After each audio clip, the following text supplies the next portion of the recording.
Hey guys, welcome to the shop.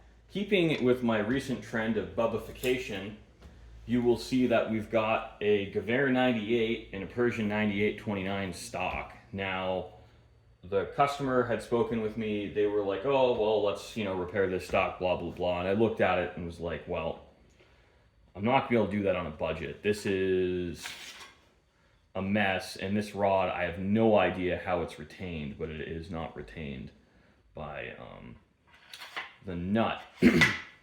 It's certainly not a cleaning rod." So I spoke with him about it and recommended, like, look, let's just get this thing to pass the smell check. I can get a Persian 98-29 stock for really not a lot of money, and you will get 90% of the experience of having an original stock on it with none of the headaches, because these are $500 or $600 or $700 on their own for a correct World War One wartime Gewehr 98 stock.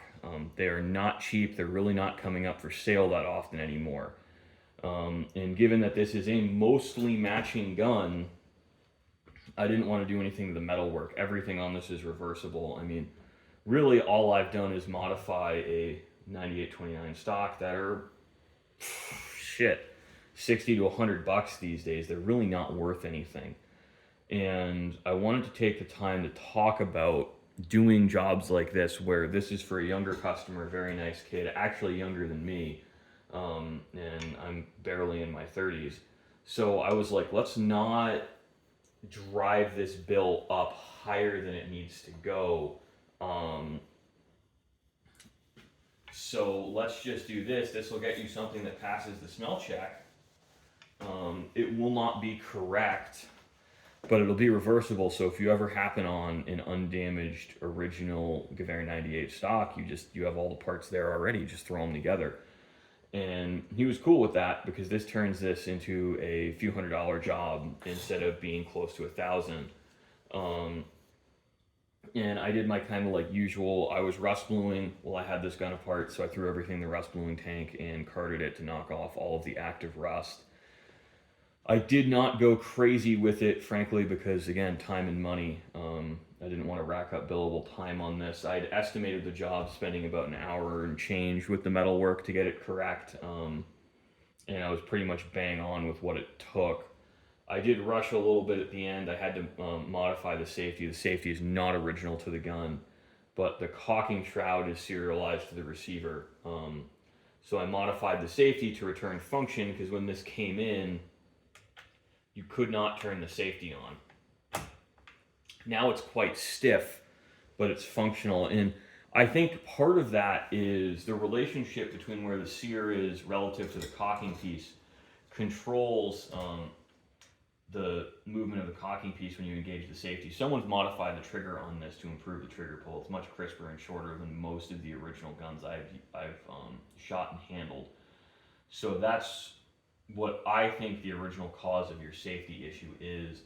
And in all honesty, I mean, from 10 feet away until you start, noticing some of the really small details, and there's a cutout in the stock for a spring clip that's just not on these guns, the Gewehr 98s.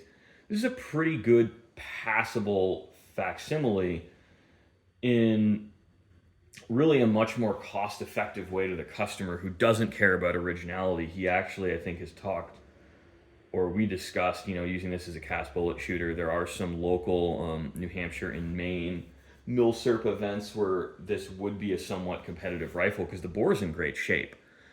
That was one of the biggest surprises of this whole project, is the condition of the bore relative to the metalwork in the stock, and I'm thrilled.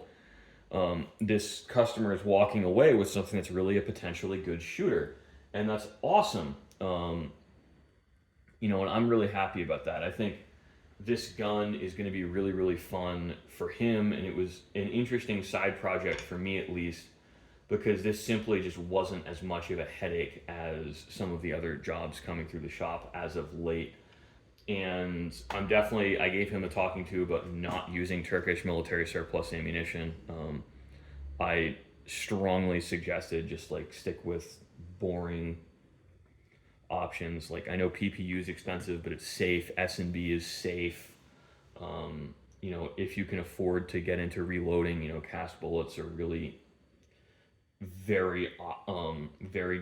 good for guns like this because you can load them low enough so the rear sight only goes down to 400 meters because these guys were wildly optimistic with engagement distances.